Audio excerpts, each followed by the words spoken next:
Could you legally bill an entire HOA thousands for environmental damage?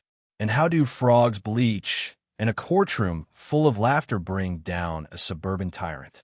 Let us know where you're watching from, because this revenge story starts with a private pond turned into a putrid dump and the echo of nature's outrage.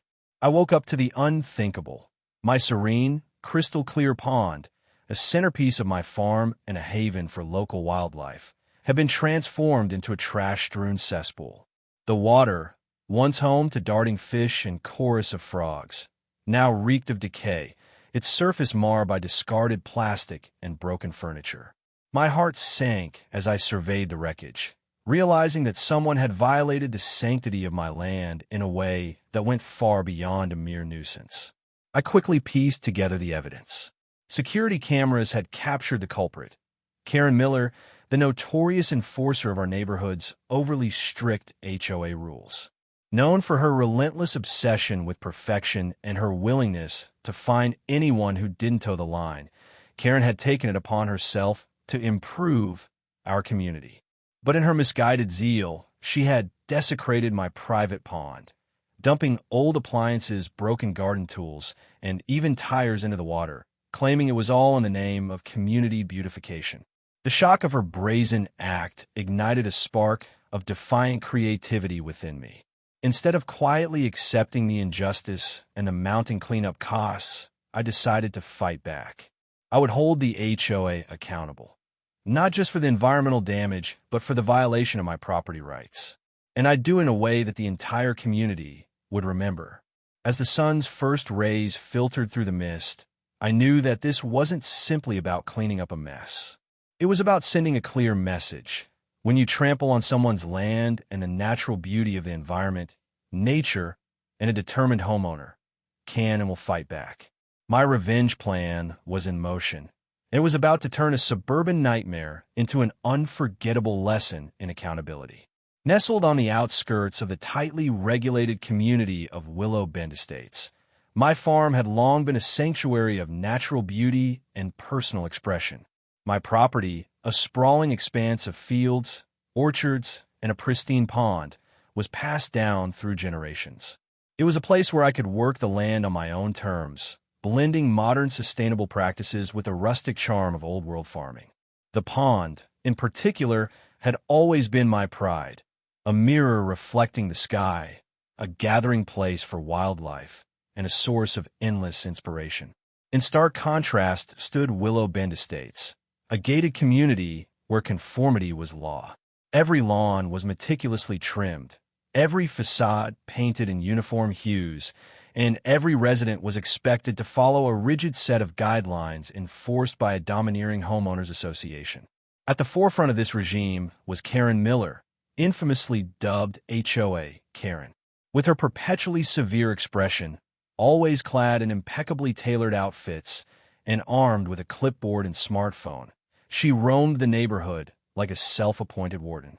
Karen had made it her mission to police every detail, from the angle of a mailbox to the appropriate color of window blinds. Her methods were as relentless as they were petty, and few dared to cross her without expecting a hefty fine. I had always been at odds with the rigid rules of Willow Bend Estates. While many neighbors accepted the strict conformity, I cherished the freedom to cultivate my land as I saw fit. My farm was a canvas of creativity, rows of organic vegetables, an orchard bursting with color, and that beloved pond that shimmered under the open sky. I believed that true beauty lay in diversity and that nature should be allowed to flourish without the iron grip of bureaucracy. Over the years, my humble farm stand and the artfully curated displays at my property had become symbols of my independence. Neighbors would often stop by to sample the freshest produce or simply to admire the wild, unkempt beauty of my land. But Karen Miller saw my uniqueness as a threat. Her numerous fines, issued for unauthorized modifications and disruptions to community aesthetics, were intended to force me into compliance. Every time she swung by with her clipboard, it felt like an intrusion not just into my property, but into my very right to live freely. Then came the day that would change everything. Without warning, Karen decided that my private pond, a symbol of my connection to nature, needed improving. Under the guise of enforcing community standards, she had arranged for a group of unsavory individuals to dump a hodgepodge of trash and debris into my pond, turning its clear, inviting waters into a polluted dump. The act was not only a violation of my property rights, but an environmental crime that threatened the delicate ecosystem of my land. It was a blatant, brazen act of overreach, and it was the final straw. I couldn't let her actions go unchallenged. The pond wasn't just water, it was a living, breathing part of my farm, and its desecration was an affront to everything I held dear. As I surveyed the devastation, I resolved to retaliate in a way that would force Karen, and by extension her oppressive HOA, to pay for the damage she had wrought. And so, the plan was set. I would bill the HOA for a $5,000 cleanup charge, a symbolic wake-up call that would echo throughout the community. The fallout from Karen's environmental vandalism was swift and unrelenting. I immediately documented every inch of the polluted pond with high-resolution photos and video footage. The images were stark. A once crystal-clear body of water now choked with plastic, discarded furniture, and mounds of grime. I contacted environmental experts who confirmed that the debris had not only ruined the aesthetic appeal of the pond, but had also disrupted the natural habitat, endangering local wildlife, including a vibrant population of frogs and fish that called the pond home. With the evidence in hand, I drafted a formal invoice for $5,000, representing the estimated cost of a professional cleanup and the environmental damage inflicted on my property. The invoice was crafted with meticulous care. It looked every bit as official as the HOA fines Karen had been so eager to issue against me over minor infractions. I attached copies of the environmental assessments, repair estimates, and expert opinions that substantiated the claim. This was not merely a stunt. It was a declaration that her actions had tangible, costly consequences.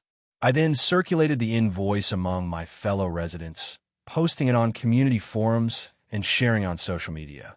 The digital reaction was immediate and explosive. Neighbors who had long been chafing under Karen's arbitrary rules rallied behind me, expressing shock and solidarity. Comments like, "Finally, someone standing up for our rights," and "Karen's fines never added up. This is real damage," flooded in. The hashtag #CleanUpKaren quickly began trending in our community, as more people saw my stand as not just a personal battle, but a fight against the overreach of the HOA.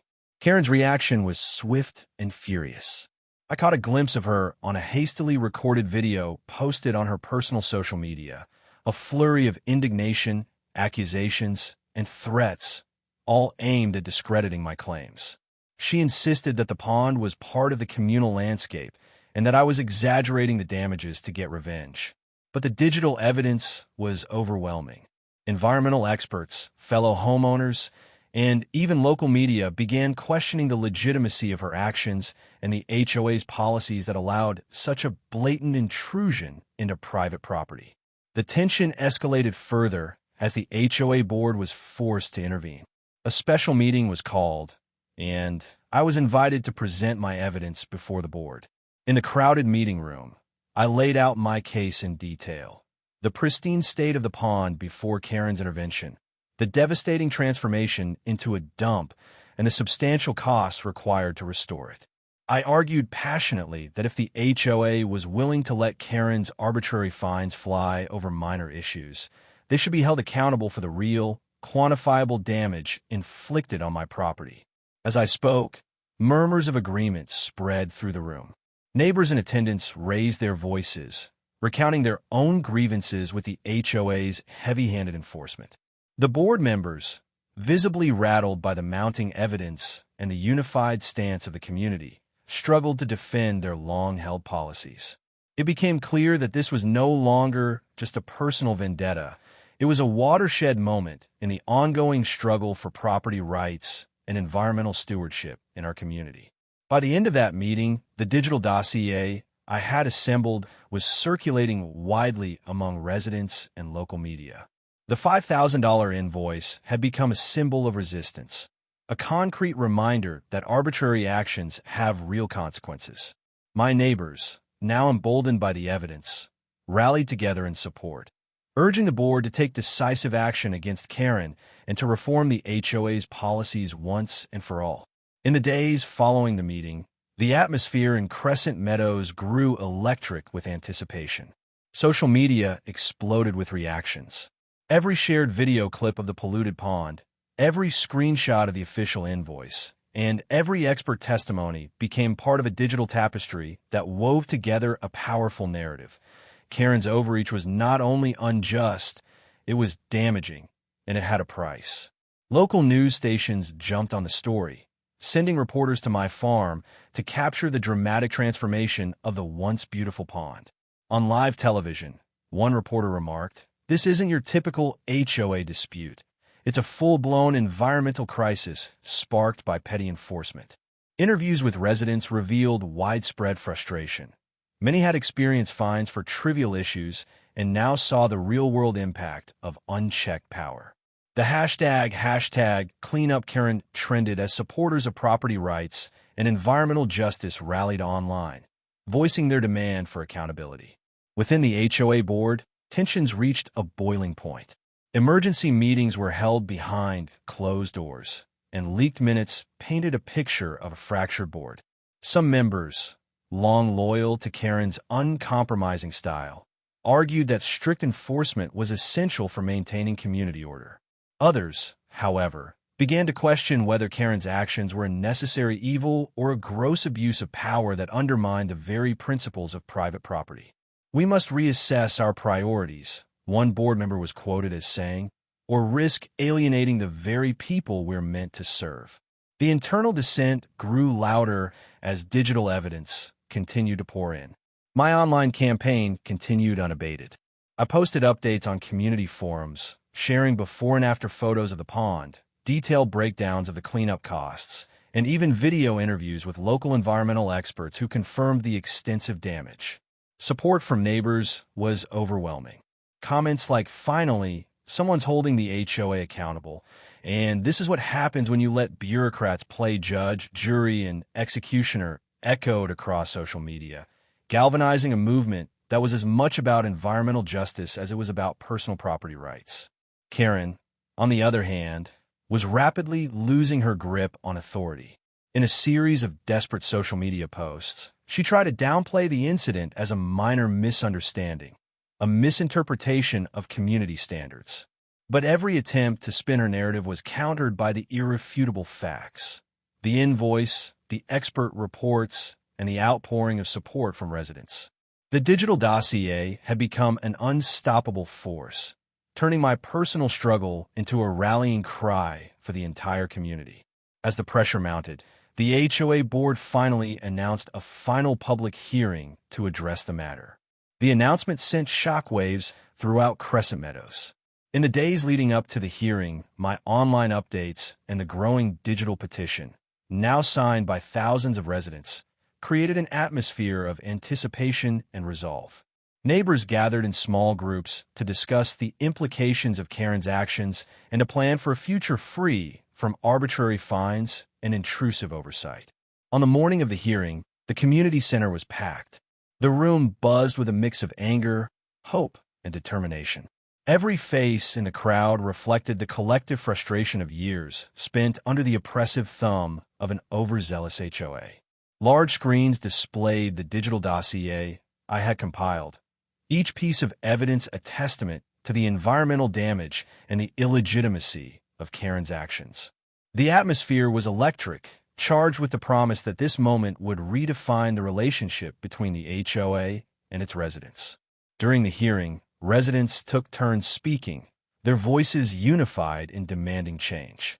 "Our environment is our heritage," one passionate speaker declared, "and no one has the right to trample on it for the sake of arbitrary rules." Others recounted their own experiences of excessive fines and intrusive inspections, highlighting a pattern of behavior that had long stifled creativity and innovation in our community.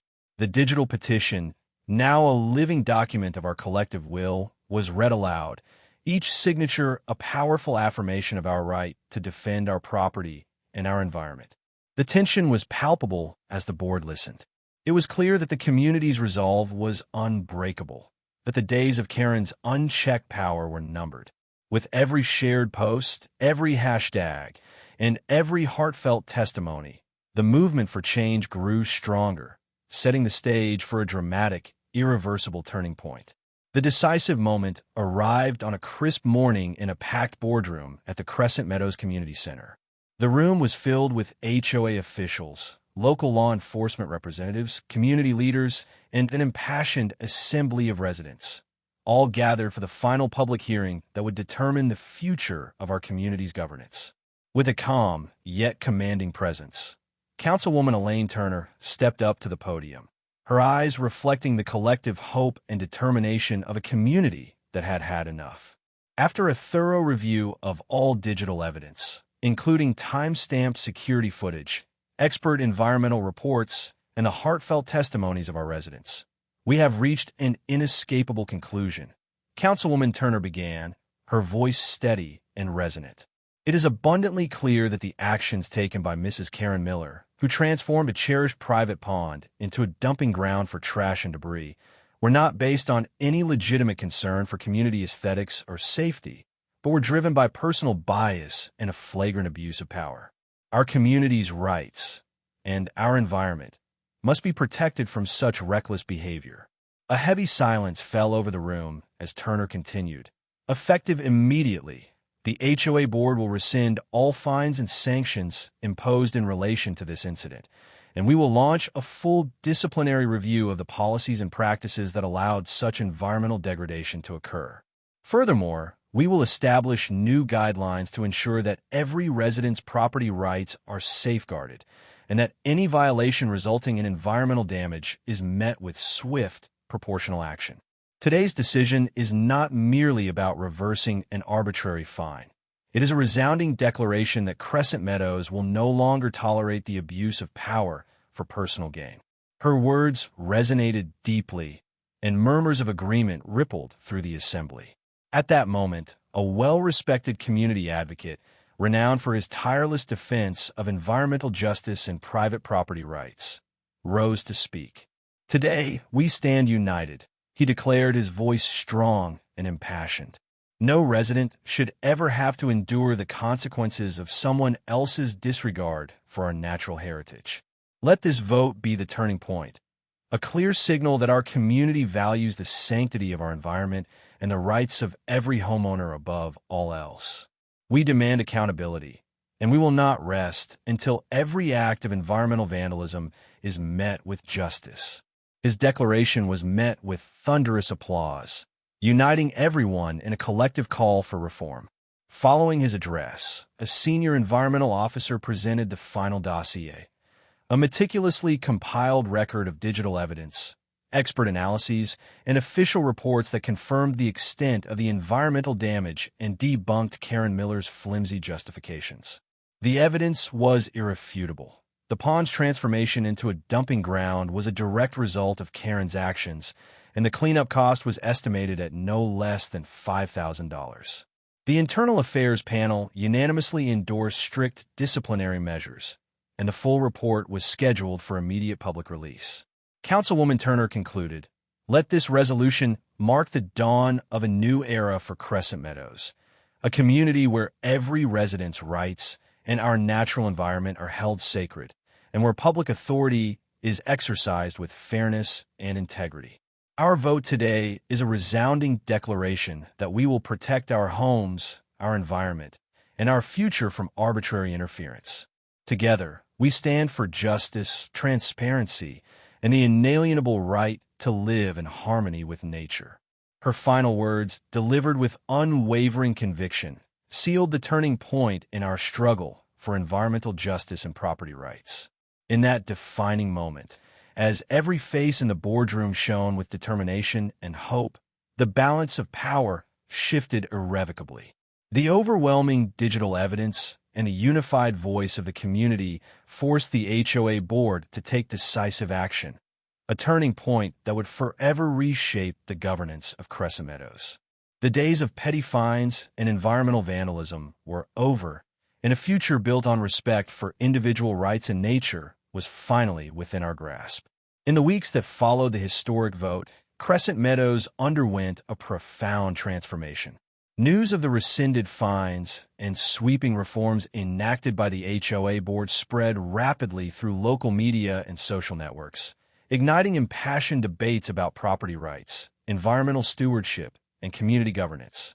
Editorials in the local newspaper, bearing headlines such as "A New Dawn for Crescent Meadows" and "Community United for Justice," celebrated the decisive actions taken to protect every resident's right to a clean, safe, and creatively expressive environment. Hashtags like #PropertyRights, #EcoJustice, and #NoMoreHOA trended widely, reinforcing our collective determination to stand against arbitrary rule enforcement and environmental disregard. Town hall meetings and community forums saw record attendance as residents gathered to share their experiences and to envision a future where individual creativity and environmental responsibility were celebrated. Neighbors, who had long lived in fear of punitive fines and intrusive inspections, now spoke proudly about their right to manage their own property and to express themselves freely without interference. Our land, our water, and our environment are our legacy, one impassioned resident declared at a bustling meeting, his words echoing through the packed room. The atmosphere was one of hope and renewal, a promise that Crescent Meadows would always honor the rights of its residents and the natural beauty that defined our community. Within the reformed HOA board and local public safety departments, swift changes were implemented. Senior officials, led by Director James Carter and Lieutenant Marcus Reed, launched comprehensive training programs focused on ethical conduct, cultural sensitivity, and the responsible management of community resources. Regular internal audits and transparent disciplinary procedures were established to ensure that every complaint was thoroughly scrutinized and that no resident would ever again be subjected to arbitrary fines or environmental vandalism. Our duty is to protect the rights and dignity of every member of our community, as well as the natural resources that sustain us, Lieutenant Reed affirmed during a follow-up press conference, reinforcing our renewed commitment to justice and integrity. Community leaders and local civil rights organizations mobilized to empower residents further. Workshops, public forums, and educational campaigns were organized to raise awareness about property rights, creative freedom, and environmental responsibility. When we come together, our voices have the power to reshape our community and protect our natural heritage. A local activist proclaimed at a town hall meeting, inspiring residents to unite in the fight for a more inclusive and sustainable governance model. For me, the journey from confrontation to resolution was both deeply personal and profoundly transformative. My decision to stand up against HOA Karen's blatant violation of my property and to demand accountability through a $5,000 cleanup bill had not only restored my rights, but had ignited a movement that resonated throughout Crescent Meadows. Neighbors who had once felt silenced by arbitrary enforcement now found their voices, sharing their own stories of resilience and resistance. The digital evidence that exposed Karen's environmental vandalism became a beacon of hope, a rallying cry for every resident who believed that creativity, individuality, and nature were sacred. Karen Miller, once the feared enforcer of draconian HOA rules, was now reduced to a cautionary tale, a vivid reminder that no one is above accountability when a community stands united for justice. Her influence dwindled as digital records of her past transgressions circulated widely, underscoring the need for reform and the dangers of unchecked authority. At a final celebratory event held in the Central Park of Crescent Meadows, residents, local officials, and community advocates gathered under the soft glow of the setting sun. A large banner reading, "Unity, Freedom, and Eco-Justice" was unfurled between towering oaks, and heartfelt speeches resonated with promises of a brighter, more inclusive future. Today, we celebrate not only the victory over arbitrary fines and environmental neglect, but also the power of our community to stand up for what is right, Councilwoman Turner proclaimed, her voice ringing with conviction. The standing ovation that followed was a powerful affirmation of our collective commitment to protect our freedoms, our property, and the natural world we cherish. As each new day dawned over Crescent Meadows, the legacy of that fateful confrontation endured as a beacon of transformative change. The story of how HOA Karen Miller turned my private pond into a dump, and how her HOA was forced to pay a $5,000 cleanup bill, became a rallying cry for every resident who believed in the sanctity of private property, creative freedom, and environmental stewardship. Every sunrise now carried with it the promise that in Crescent Meadows, truth, justice, and individual freedom would forever prevail. In the end, what began as a personal battle evolved into a watershed moment for our entire community. We emerged more united, more vigilant, and more determined to safeguard our rights against any form of bureaucratic overreach and environmental neglect. And as the sun rose each morning over our reclaimed neighborhood, it carried with it the promise that Crescent Meadows would forever be a place where creativity, integrity, and respect for nature were cherished above all else.